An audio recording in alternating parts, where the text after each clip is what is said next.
Madhuban residency Rahata शहरात collector NA 2 BHK luxury bungalow row house व Amol heights व्यावसायिक कमर्शियल कॉम्प्लेक्स. उपलब्ध सुविधा प्रकल्पाच्या बाजूने वॉल कंपाऊंड, 10,000 स्क्वेअर फुटांचं हिरवगार गार्डन, कॉन्क्रीट रस्ते, street light, children play park, green gym, security cabin, underground drainage, underground MSCB line, market, school bus stand 5 मिनिटांच्या अंतरावर. प्रसाद डेव्हलपर्स, अनिल काका जोशी वाकडीकर, केदार जोशी वाकडीकर. अगदी मोजकेच रो हाऊस शिल्लक. बुकिंगसाठी संपर्क 9970 070092 982323 5623. डॉक्टर कलाम विजन अकॅडमी यांच्या वतीनं आयोजित डॉक्टर APJ अब्दुल कलाम शिष्यवृत्ती परीक्षा 2026 या शिष्यवृत्तीचा पारितोषिक वितरण सोहळा राहता येथील कुंदन लॉन्स इथं अनेक मान्यवरांच्या उपस्थितीत संपन्न झाला. या पारितोषिक वितरण कार्यक्रमाला प्रमुख पाहुणे प्रसिद्ध मराठी वक्ते व प्रेरणादायी विचारवंत माननीय श्री गणेशजी शिंदे साहेब होते. गेल्या 3 वर्षापासून डॉक्टर कलाम विजन अकॅडमीच्या माध्यमातून 300हून अधिक विद्यार्थी शिक्षण घेत आहेत. काल दुसऱ्या शाखेचे उद्घाटन राहता शहरात संपन्न झालं. राहता येथील CM टॉवर इथं या डॉक्टर कलाम विजन अकॅडमीची सुरुवात झाली. या पारितोषिक वितरण कार्यक्रमात शिष्यवृत्ती विजेत्या विद्यार्थ्यांचा सन्मान संपन्न झाला. यावेळी प्रसिद्ध मराठी वक्ते प्रेरणादायी विचारवंत गणेश शिंदे यांचं प्रेरणादायी मार्गदर्शन विद्यार्थ्यांना लाभलं. यावेळी डॉक्टर कलाम विजन अकॅडमीच्या वतीनं विद्यार्थी व पालकांसाठी करिअर मार्गदर्शन, शैक्षणिक उत्कृष्टतेचा सन्मान यावेळी करण्यात आला. प्रसंगी नवनिर्वाचित नगराध्यक्ष डॉक्टर स्वाधीन गाडेकर, डॉक्टर कलाम विजन अकॅडमीच्या संचालिका स्वाती खर्डे, अविनाश खर्डे, बाळासाहेब खर्डे, साकोरीच्या सरपंच मेघनाताई दंडवते, दीपक दंडवते, प्राध्यापक हनुमंत माने, सीताराम बावके, रवींद्र धस, प्राध्यापक आदित्य दंडवते, दत्ता गायकवाड, अरुण मोकळे, खंडीझोड सर यावेळी उपस्थित होते. कार्यक्रम प्रसंगी गणेश शिंदे यांच्या हस्ते अकॅडमीचे शिक्षक गणेश जेजूरकर, अमित ठाकूर, सोनी सिंग, आशुतोष शुक्ला, श्रद्धा शिंदे या शिक्षकांचा सन्मान करण्यात आला. त्या राज्यामधून एक मोठी नदी वाहायची. जो कोणी तरुण ही नदी पार करून पहिल्यांदा पलीकडे निघून जाईल त्याला मी माझं अर्धराज्य बक्षीस देईल आणि राजकन्येसोबत त्याचं लग्न लावून देईल. एक 5-10 हजार तरुण त्या नदीवरती येऊन थांबले. किती सुंदर करिअर आहे सांगा बरं. क्लासला जायचं नाही, कॉलेजला जायचं नाही, कोणती एक्झाम नाही, काय नाही, फक्त एकदाच काय ती नदी थोडी मारायची आणि पोहून पलीकडे जायचं. 5-10 हजार तरुण तिथे येऊन थांबले. राजा आता वाट बघतोय यातलं कोण आधी नदीमध्ये उडी मारतंय आणि आता पुढे निघतील. पण त्याच वेळेला राजाने ती स्पर्धा सुरू व्हायच्या आधी सांगितलं, तुम्ही सगळेजण स्पर्धेला तयार आहात, पण मी तुम्हाला सांगायला विसरलो, या नदीमध्ये 1000 विषारी नाग आहेत, एक 100-200 मगरी आहेत. ती पोरं म्हणली ते राज्य तुलाच राहू दे आणि तुझी पोरगी पण तुलाच राहू दे. जीवच जर वाचला नाही तरी असं करायचं काय. एकही पोरगा नदीमध्ये उडी मारायला तयार नाही. राजा अस्वस्थ होता. राज्यामध्ये एक धाडसी पोरगा नाही, एक असा शूरवीर तरुण नाही. आणि अगदी त्याच वेळेला धबदिशी आवाज आला. राजानं मागं वळून बघितलं. त्या सगळ्या तरुणांपैकी एका तरुणानं धाडस दाखवलं, त्यानं उडी मारली आणि तो पुढे पुढे निघाला. जेवढी संकट आली ती सगळी बाजूला केली. नाग आडवे आले, मगरी आडवे आल्या, रक्तबंबाळ झाला. नदीच्या किनाऱ्यावरती जाऊन पोहोचला. राजाला आनंद वाटला, एक जण तर सापडलाय जो शूर आहे, वीर आहे. राजाने त्याचा मान सन्मान केला, त्याला अर्धराज्य बक्षीस दिलं, राजकन्येसोबत त्याचं लग्न लावून दिलं. आणि लग्नाला एक 5-6 महिने झाले असतील. त्या राजकन्येने विचारलं, मला तुम्हाला एक विचारायचंय, एवढे सगळे तरुण नदीच्या काठावर उभे होते, तुम्ही एकटेच एवढे शूरवीर कसे हो? बाकी कुणीच धाडस दाखवलं नाही, तुम्ही एकट्यानंच उडी कशी मारली? हे म्हणताय, तू जो विचार करतेस ना तोच विचार मी पण करतोय. आम्ही एवढे जण उभे होतो, मला नेमकं नदीत ढकललं कुणी मी त्याला शोधतोय. बघा, आता तुमच्या सोबत आलेले आई वडील असतील, तुमचे मोठे भाऊ असतील, हे फक्त तुम्हाला काय करणार आहेत? ढकलणार आहे. पुढचा जो सगळा प्रवास आहे हा तुमचा तुम्हाला करायचा आहे. आणि या स्पर्धेच्या या सगळ्या ह्याच्यात जर टिकायचं असेल तर कष्ट सोडून दुसरा पर्याय माझ्यासमोर दिसत नाही. हेच दिवस आहेत पाय घसरण्याचे आणि हेच दिवस आहेत उंच भरारी घेण्याचे. या दिवसामध्ये नको त्या गोष्टींच्या नादी लागून फालतू टाइमपास करत आपण आपल्या आयुष्यातले मौल्यवान क्षण वाया घालवायचे का? या दिवसामध्ये उंच भरारी घ्यायची, वेळेचं व्यवस्थित नियोजन करायचं, हे सगळं आता तुम्हाला ठरवावं लागेल. आणि इथे जी मुलं मुली तुम्ही सगळे बसलेत, मला खात्री आहे की आपण सगळेजण सर्वसामान्य कुटुंबातले आहोत.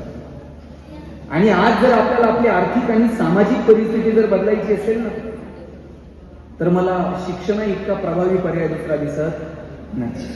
मी आता नगराध्यक्ष साहेबांच्या घरी गेलो, किरणजी मला सांगत होते इथे सगळे डॉक्टर आहेत. मला वाटतं जे काही परिस्थिती सुधारली ती त्यांच्या प्रोफेशनमुळे, ती त्यांच्या त्या वयात ते शिकले असतील आणि म्हणून ही सगळी परिस्थिती बदलू शकली. आज जर पोरांनो तुम्हाला जर तुमची परिस्थिती बदलायची असेल, शिक्षणा इतका प्रभावी पर्याय दुसरा दिसत नाही. तुमच्या मनात असेल आम्हाला सांगायला कोण नाही, आमची परिस्थिती जरा नाजूक आहे, आमच्या घरात फार कोण शिकलेलं नाही, माझे कोण वडील डॉक्टर नाहीत, कुणी आई माझी इंजिनियर नाहीये. मी म्हणेल हे काही नसेल, पण तुम्ही जर ठरवलं ना, तुम्ही जगातली कोणतीही गोष्ट अचीव करू शकता. मी आता एक साधं उदाहरण तुम्हाला सांगतो. मी लास्ट टाइम पण बोललो होतो. एक मुलगी साधारण परिस्थिती होती. वडिलांना तिने विनंती केली की बाबा मला 2-3 वर्ष क्लासेससाठी फक्त पुण्याला पाठवा, मला स्पर्धा परीक्षांचा अभ्यास करायचा. वडिलांनी सांगितलं बाळा तू ग्रॅज्युएट झाली, माझी परिस्थिती नाही आता तुला शिकवायची. पोरीनं डोळ्यात पाणी आणून सांगितलं बाबा आयुष्यात परत कोणतीच गोष्ट तुम्हाला मागणार नाही, एवढंच फक्त माझ्यासाठी करा आणि मला शिक्षणाची संधी द्या. इथं वडील पण बसलेले आणि मुली पण बसलेल्या आहेत. पोरीने जर एकदा डोळ्यात पाणी आणलं आणि वडिलांना काही मागितलं, माझा दावा आहे बरं का, वडिलांचं जेवढं प्रेम मुलावर असतं ना, त्याच्यात थोडं तरी जास्त प्रेम मला तुमच्यात भांडण लावायची. पण पोरांनो तुम्ही बघा, आपण जर वडिलांना काही मागितलं, वडील म्हणणार 2 दिवस थांब, पगार होऊ दे मग बघू. आणि पोरीने काय मागू द्या बरं, वडिलांना असं वाटतं कधी नेऊन देईल आणि कधी नाही. वडिलांना माहीत असतं 4 दिवस चिमणीसारखी थुईथुई नाचल आणि एक दिवशी भुरकन उडून जाईल. जोपर्यंत आपल्या घरात आहे तोपर्यंत तिचे सगळे हट्ट पुरवायचे, हे वडिलांनी ठरवून घेतलेले. ज्या दिवशी मुलगी जन्माला येते ना, त्या दिवशी वडिलांच्या मनात 2 विचार चमकून जातात. एक मुलीचं शिक्षण आणि दुसरं मुलीचं लग्न. 1-1 रुपया वडील तिच्यासाठी बाजूला काढून ठेवत असतात. स्वतः फाटलेली तुटलेली चप्पल घालतील, मुलीला मात्र शाळेत जायला चांगले शूज घेऊन देतील. वडील फाटलेलं बनियन घालतील, मुलीला मात्र चांगला ड्रेस घेऊन देतील. वडील सायकलवर कामाला जातील MIDC, मुलीला कॉलेजला जायला गाडी घेऊन देतील, बसचा पास काढून देतील, हॉस्टेलची फी भरतील. 10 मिनिट जर मुलगी कॉलेजवर यायला उशीर झाला ना, बाळांनो 10 मिनिटात वडील 10 वेळा आईला विचारतात कुठपर्यंत आली बघ, जरा फोन कर. वडील थेट मुलीला फोन पण लावत नाही, त्या आईला विचारतात कुठपर्यंत आली बघ. पोरीच्या लग्नात तर बाप असा फेटाबिटा घालून मिरवत असतो, दिवसभर बापाची मान उंच असते. कन्यादान झालं ना, मग वडील मान खाली घालतात, जावायच्या हातात हात देतात आणि सांगतात तळहाताच्या फोडासारखी जपली, सांभाळून घ्या. दिवसभर वडिलांच्या डोळ्यात थेंब येत नाही. पण पोरीची गाडी एकदा निघून गेली ना, खांबाच्या पलीकडे जाऊन एकटाच रडतो तो बाप असतो. बापाचं विशेष प्रेम असतं तुमच्यावर. पोरीनं डोळ्यात पाणी आणलं आणि वडिलांना सांगितलं बाबा मला ही 2-3 वर्ष शिकायची संधी द्या. वडिलांनी सांगितलं ठीक आहे. पोरगी पुण्याला गेली, वडील दर महिन्याला तिला 3,000 रुपये पाठवायचे. ती तिच्या इंटरव्ह्यू मध्ये सांगत होती 3,000 रुपयामध्ये मी भागू कसं, खोलीचं भाडं भरू, क्लासची फी देऊ, पुस्तकं नवीन घेऊ, मेसची फी देऊ, दुपारी वेळ वायाला जाऊ नये म्हणून फक्त टिफिन लावलेला आणि संध्याकाळी सगळ्या मुली चुलीवरती स्वयंपाक करून जेवण करायचे. ती सांगत होती कधी जर असं वाटलं की आज मेसला नको, बाहेर कॅन्टीनला जेवायला जावं, 50-100 रुपयाची नोट मोडताना सुद्धा अंगावर काटायचं की आपल्या बापानं आपल्याला 3,000 रुपये कसे पाठवले असते. कधी 5-50 रुपये सुद्धा इकडे तिकडे खर्च केले नाही. 3 वर्ष मनापासून अभ्यास केला. माझ्या अख्ख्या खानदानात कुणी ग्रॅज्युएट झालेलं नव्हतं. पहिली मी ग्रॅज्युएशन कंप्लीट केलेली मुलगी होते. मनापासून 2-3 वर्ष अभ्यास केला. प्री झाली, मेन्स झाली, इंटरव्ह्यू झाला आणि जेव्हा निकाल लागला आणि वडिलांना मी फोन केला, बाबा मी DYSP झाले. माझ्या वडिलांना माहित पण नव्हतं DYSP म्हणजे काय. वडिलांनी मला विचारलं, बाळा तू फौजदार का नाही झाली?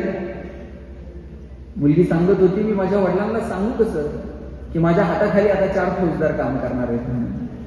काय लागतं रे मोठं व्हायला मला सांगा. आज या ठिकाणी राहता शहरामध्ये कलाम विजन अकॅडमीचे या ठिकाणी सुरुवात झालेली आहे आणि या कलाम विजन अकॅडमीचे उद्घाटन थोर विचारवंत, प्रेरणादायी विचार देणारे श्री गणेश शिंदे सर यांच्या हस्ते या ठिकाणी हा शुभारंभ झालेला आहे. मी समस्त राहतेकरांच्या वतीने सर्वप्रथम कलाम विजन अकॅडमीच्या संचालिका सौ स्वाती खर्ते मॅडम आणि त्यांच्या सर्व टीमचे या ठिकाणी हार्दिक स्वागत करतो. तसेच राहता शहरामध्ये कलाम विजन अकॅडमीने जी एक कमतरता होती, विद्यार्थ्यांना त्या ठिकाणी चांगलं दर्जेदार शिक्षण मिळावं आणि पुढील स्पर्धा परीक्षांमध्ये त्यांना नक्कीच त्याचा फायदा व्हावा, ही कमतरता या ठिकाणी या विजन अकॅडमीच्या माध्यमातून आज पूर्ण होताना मला दिसत आहे. मी राहता शहरातील सर्व विद्यार्थ्यांना आणि पालकांना आवाहन करतो की त्यांनी आपल्या विद्यार्थ्यांना नक्कीच या कलाम विजन अकॅडमीमध्ये सहभागी करून घ्यावे. राहता शहरामध्ये आज डॉक्टर कलाम विजन अकॅडमीचं उद्घाटन झालं आहे. गणेश शिंदे प्रबोधनकार यांच्या मार्गदर्शनाखाली आज या अकॅडमीची सुरुवात झालेली आहे. आज 400हून अधिक विद्यार्थी या एक्झामसाठी, डॉक्टर APJ अब्दुल कलाम एक्झामसाठी उपस्थित होते आणि त्यातल्या जवळजवळ 25 विद्यार्थ्यांना लाखो रुपयांपेक्षा जास्त पुढे बक्षिसं वाटली गेलेली आहेत. तर सगळ्या पालकांना आणि विद्यार्थ्यांना आव्हान आहे की तुम्ही नक्की एकदा डॉक्टर कलाम विजन अकॅडमीला व्हिजिट द्या आणि इथे कोणत्या प्रकारचं एज्युकेशन दिलं जातं आणि तुमच्या पाल्याचं कोणत्या प्रकारे गायडन्स केलं जाईल, मार्गदर्शन केलं जाईल. आपलं स्वागत करत आहोत. राहता शहरामध्ये आपल्या सगळ्यांचं आमच्या अकॅडमीमध्ये नक्की स्वागत असेल. 6वी पासून तर 12वी पर्यंत इथे क्लासेस घेतले जातात. 6वी, 7वी, 8वी, 9वी आणि 10वी या वर्गांमध्ये फाउंडेशन कोर्स चालला जातो. या फाउंडेशन कोर्समध्ये आम्ही मुलांना, विद्यार्थ्यांना JEE आणि NEET या एक्झामसाठी आणि यासारख्या अनेक स्पर्धा परीक्षांसाठी तयारी करून घेतली जाते. यासाठीचा जो सिलेबस असतो हा जो स्कूलमध्ये शिकवला जातो यापेक्षा 5 पटीने अवघड सिलेबस असतो. त्यासाठी आपल्या स्कूलच्या शिक्षकांना कदाचित वेळ मिळणार नाही, पण आमच्या अकॅडमीचे तज्ज्ञ शिक्षक कोटा, बँगलोर, राजस्थान, दिल्लीतले शिक्षक नक्कीच आपल्या पाल्यांना खूप चांगलं मार्गदर्शन करतील आणि तुमच्या भविष्याच्या वाटचालीसाठी कलाम विजन अकॅडमीकडनं नेहमी सहकार्य मिळेल आणि सगळ्यांच्या सहकार्याची आम्हालाही अपेक्षा असेल. त्याबद्दल धन्यवाद. नमस्कार. आज इथे राहत्यामध्ये कलाम्स विजन अकॅडमीचा एवढा यशस्वीरित्या त्यांचं मुलांना मार्गदर्शन करतात त्याच सक्सेसमुळे आज त्यांना सेकंड ब्रांच ओपन करायचा इथे चान्स मिळाला आहे आणि राहत्यातले तुम्ही जेवढे स्टुडंट्स असतील त्यांना एकच सांगणं आहे की या अकॅडमीला तुम्ही जॉईंट व्हा. तुमचं फ्युचर अजून ब्राईट करायला तुमच्याकडे खूप छान संधी आहे. So thank you so much. Shriram park राहता शहरात प्रथमच स्वतंत्र पाण्याची व्यवस्था देणारं एकमेव 15 एकर भव्य NA प्रकल्प. NA प्लॉट्स खरेदी सुरू. मोजकेच प्लॉट शिल्लक. तसेच कर्ज सुविधाही उपलब्ध. प्लॉटची वैशिष्ट्ये: अंतर्गत 50 फूट व 30 फूट रस्ते, street light, garden, jogging track, आकर्षक लँडस्केपिंग, स्वतंत्र ड्रेनेज लाईन, सर्व सुखसोयी, नयनरम्य परिसर. मग आजच प्लॉट बुक करा. 9623 89 91 91, 9623 65 91 91. साईट पत्ता: नगर Manmad road, hotel red chilli समोर, राहता, जिल्हा अहिल्यानगर.